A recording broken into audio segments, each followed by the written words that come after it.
Good morning, I'm Taylor Wilson, and today is Saturday, August 9th, 2025. This is USA Today's The Excerpt. Today, what we know about Trump and Putin's meeting next week, plus a Trump-involved peace agreement for Armenia and Azerbaijan. And we discuss recent incidents of sex toys being thrown on court at WNBA games. President Donald Trump and Russian President Vladimir Putin are scheduled to meet next week in Alaska to discuss an end to the 3-year Russian war on Ukraine. It'll be the first in-person meeting between the two leaders since Trump returned to the White House in January. The announcement came on the same day a Trump-imposed deadline on Putin to end the war in Ukraine expired. Talks have been floated for months and were initially supposed to include Ukrainian President Volodymyr Zelensky, with Trump facilitating the negotiations. But when that did not make progress, Trump said earlier this week that he was open to meeting Putin without Zelensky's presence as a requirement. Trump has threatened to impose secondary tariffs of up to 100% on countries that trade with Russia, particularly those in the energy sector. And this week he also signed an executive order imposing an additional 25% tariff on imports from India in retaliation for the country's Russian oil imports, doubling India's U.S. tariff rate to 50%. Addressing reporters at the White House earlier yesterday, Trump suggested an agreement would involve some exchange of land. But Ukrainian President Volodymyr Zelensky said earlier today that Ukraine could not violate its constitution on the territorial issues, adding that Ukrainians will not gift their land to the occupiers. For its part, Russia confirmed next week's meeting in an online statement. Then President Joe Biden is the last U.S. leader to meet with Putin during a 2021 summit in Switzerland. Trump and Putin met in Finland in 2018. Both meetings took place before Russia launched its full-scale invasion of Ukraine in February of 2022. Meanwhile, Trump yesterday, along with the leaders of Armenia and Azerbaijan, signed a peace agreement at the White House that ends a decades-long war between the two former Soviet republics and reopens critical transportation access in the region. Their joint declaration establishes a so-called Trump Route for International Peace and Prosperity, a 20-mile transit corridor through the region connecting the two countries. The U.S. will have exclusive development rights along it. Armenia and Azerbaijan have been at odds since the late 1980s, when Nagorno-Karabakh, an Azerbaijani region that had a mostly ethnic Armenian population, broke away from Azerbaijan with support from Armenia. The deal, if it holds, would be a significant accomplishment for the Trump administration that may rattle Russian leadership. Moscow largely sees the region as within its sphere of influence. What's going on with the recent incidents of sex toys being thrown on court at WNBA games? I rang up For the Win staff writer Megan L. Hall to discuss. Megan, thank you so much for joining me on this. Yeah, thanks for having me. Appreciate you. So just starting here with some of the basics, what has been happening with these incidents of sex toys being thrown on court, and just how frequently have we seen these incidents popping up at WNBA games?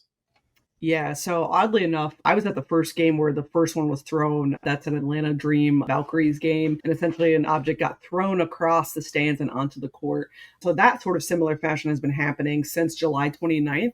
As far as how frequently they're popping up, there's 8 in the last, I would say probably about 10 days.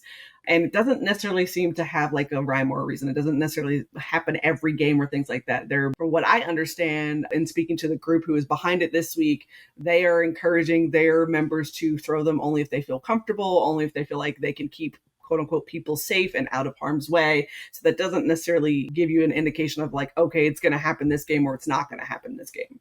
Gotcha. Well, for days, Megan, folks were wondering, who is behind this? Is this a coordinated effort or these isolated incidents? I know you have some exclusive findings this week about who really is behind this, correct? Correct. So I've been head down on this, doing a lot of digging over the last several days, and started to see, a little bit of murmurs online. And full transparency, I am chronically online, part of my job, right? I spend an unholy amount of time online, and that kind of led me to believe that there might be some truth to what I saw was fans leading on to, hey, there might be a ring behind this. And so after doing some digging, tracked down the group that was responsible for it and actually spoke to a spokesperson from the group. They wanted to remain, anonymous, I guess, due to the kind of sensitive nature of the topic. But it is a group that is full of crypto enthusiasts and traders. And From what they told me, this is actually part of a planned protest to protest against the toxic environment that they perceive to be happening in the cryptocurrency world. As it was explained to me, is that there are a lot of influencers and scammers who have taken over that world, and they describe it as, essentially 1,000 versus the one. So they are putting up this sort of like protest with a meme coin, and meme coins are meant to be quote unquote lighthearted and joking, sort of fun. It's meant to garner attention. Well, they've done that, but they've taken it a step further and done something with obviously viral impact, right? And so they've thrown probably the wildest thing you could think that you might see thrown at a game, let alone a WNBA game. And from what they told me, this is not meant to degrade women. They don't hate women, is what they've said to me. And obviously, there's a little bit of that weird juxtaposition when you're throwing that sort of object onto the court. But that is essentially the meat and potatoes of what I found out this week. Interesting. Great reporting work on that, Megan. I'm curious how the WNBA is responding to all this. I know we heard from a few players. Sophie Cunningham was saying earlier, hey, stop throwing these a few days ago. What are we hearing in this moment from either the league itself or the players? So from the league standpoint, obviously they were aware of what's going on. We did reach out to them and they did not want to comment on the record. Obviously they put out a statement, I think shortly after the first one was thrown. So they've kind of led us back to that same sort of statement. I can't really confirm or, say when they're going to respond again if they decide to do so. But I would say that on the opposite side of that, it has not stopped players or coaches from speaking out on this. And you had, like you mentioned, Sophie Cunningham saying, hey, don't do this. Stop throwing these things. You've got Cheryl Reeve, who is the head coach of the Minnesota Lynx, saying like, hey, we're not the butt of your joke here. Even had Lynn Roberts, who is the head coach of the Spark, saying like, this is dumb. It's stupid. It's ridiculous. And player safety is number one. And that includes, a number of players also tweeting about player safety. It went from being what was, I guess, somewhat funny because people are like, what in the world, right? You don't expect that at a WNBA game, but it went from what you thought was an anomaly to now 8 potential throws. And that's a coordinated effort. And so it's no longer kind of viewed in that sort of, haha, this is funny and weird sort of lens. And now this is impacting the league and its players on a deeper level. Yeah, that makes sense. I mean, what are some of the concerns here, Megan, about the misogynistic undertones? Yeah, so I mean, honestly, the concerns here are a couple of things. So I would say one thing is that this is sexual harassment, right? It can be viewed as sexual harassment. If you're at your place of work and you are trying to do your job, and here comes this sex toy whizzing across the air, right? Like that is unwanted. It is disturbing, right? And then it's, of course, it's a safety issue. The other issue here is if you're throwing this object, whether you are conveying that or you think that you're conveying it or not, this is demeaning those players and those women. This is sending a message loud and clear that, hey, we don't really value you. We don't really actually care about how this impacts you. Now, that is contrary to what the group has told me and what they have conveyed. But I think that they believe that this is way more funny. And as it was described to me, the narratives surrounding it are ridiculous, is what the spokesperson said.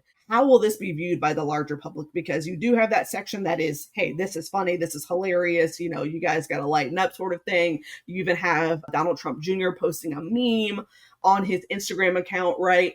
And then you have the players and the coaches and the staff and fans who are also impacted by this, who say like, absolutely not. This is misogynistic. This is sexual harassment. This is essentially trying to take over what should be quality, good basketball that people have come to see and watch. What's the sense on where this goes? I mean, you spoke with this group. Do they plan on continuing to do this? Oh, absolutely. Yeah. They don't plan on stopping. In their Telegram chat that has hundreds, probably thousands of messages about this coordinated effort. But they were pretty transparent, honestly. And what's wild is that a lot of this was actually done out in the open. It's just if you weren't looking for it, you probably wouldn't have found it. They did several recorded spaces on Twitter where they have sat down and surmised about ideas about what to do next. They even told me that these will not stop. What I was told was, hey, this will likely not be as disruptive as, say, the sex objects, so to speak, but the pranks will continue and they will continue to get larger in nature. They also told me that it's not just relegated to just the WNBA. They had a toy that was brought into an MLB game this week, as well as potentially having a global footprint. So they have indicated that this is a much larger effort and that it could continue to spread to other sports.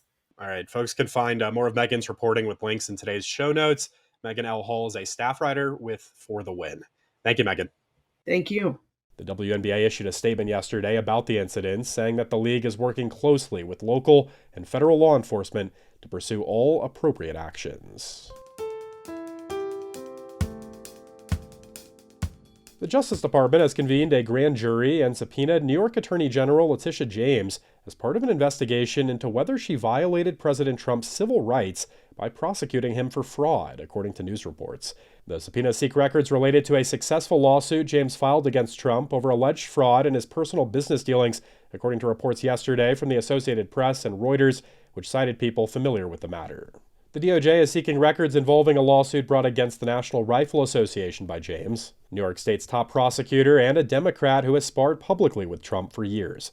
James's office said in a statement that any weaponization of the justice system should disturb every American. Jim Lovell, one of the first astronauts to leave Earth's gravitational pull, has died. The space pioneer served as the command module pilot for the Apollo 8 mission to the moon, and along with his crew became the first to lift off on a Saturn V rocket and orbit the moon. When an oxygen tank exploded during the Apollo 13 mission in 1970, Lovell gave ground control these famous words. Houston, we've had a problem. He then helped lead the three-man crew on a rescue mission back to Earth. Lovell made 4 voyages into outer space, but never left his footprint on the moon. He was supposed to be the 5th person to do so on Apollo 13. Lovell was also portrayed by Tom Hanks in the movie Apollo 13. You can read more about Jim Lovell's extraordinary life with a link in today's show notes. He was 97. A lost city has been discovered deep in the jungles of southern Mexico. No, this isn't an Indiana Jones movie plot. Valeriano was discovered by a U.S. archaeologist while poking around on a Google search.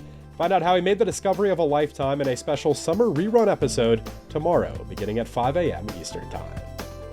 And thanks for listening to the excerpt. You can get the podcast wherever you get your audio.